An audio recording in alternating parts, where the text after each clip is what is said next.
Hello. My presentation is about how I feel the Trump administration should handle the crisis in Ukraine.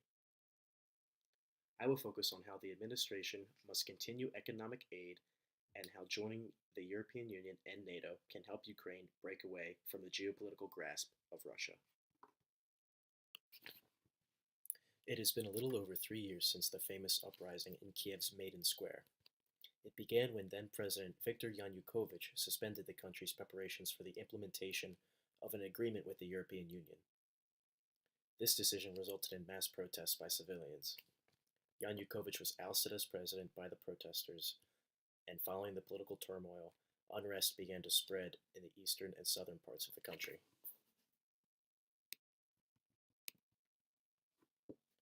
The current pro-West regime is headed by President Petro Poroshenko and Prime Minister Vladimir Groisman. They appear to be moving in a slow and cautious manner, and they have established a positive direction by implementing reforms, addressing corruption, and establishing economic progress. Yet there is still unrest across the country due to a still pressuring Russia. Since the 2014 annexation of Crimea, pro-Russian separatists and Ukrainian nationalists have engaged in an armed conflict. The European Union supports the Ukrainian government in ensuring a stable, prosperous, and democratic future for all its citizens. Ukraine is viewed as a priority partner for the European Union. In June 2014, Ukrainian President Petro Poroshenko signed the EU Association Agreement, which was the same deal that former President Yanukovych backed out of in 2013, thus igniting the protests. Then in June 2015, the European Union foreign ministers imposed sanctions on Russia because of their actions in Crimea and because of Russia's support of pro-Russian separatists in eastern Ukraine. The EU continues its influence by having its key leaders organize a ceasefire between Ukraine and Russia. Ukraine can benefit from joining the EU because it will be a part of a single market system and it will promote economic productivity.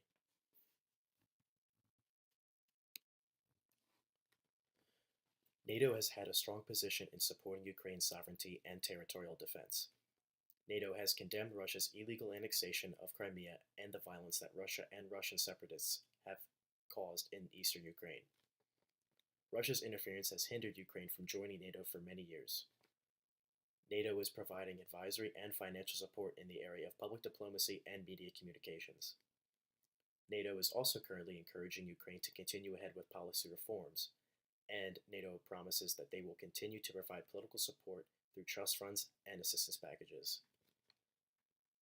Joining NATO will give Ukraine guaranteed collective security, and being a NATO member can also make defense costs less expensive.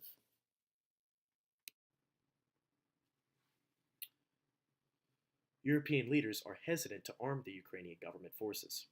They are worried that it could further spark the already hectic conflict. Since the very beginning of the ceasefire, both sides have reported violations, including Ukraine stating that several of their service members were killed. As the stalemate continues, civilians are living in violence and isolation. Armed groups from both sides continue to participate in violations of the ceasefire.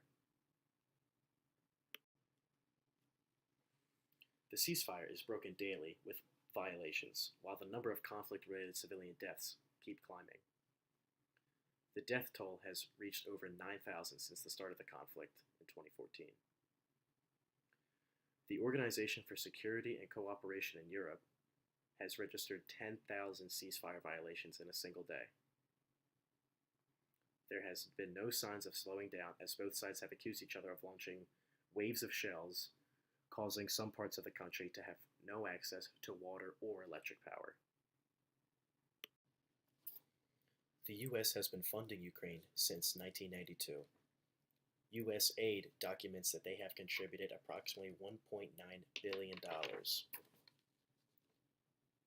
These funds go to advancing reforms, strengthening democratic institutions, stimulating economic growth, and helping Ukraine secure its borders and maintain its territory.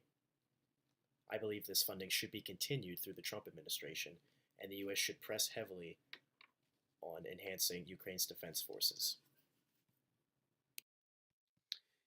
Here is what I think Trump must do.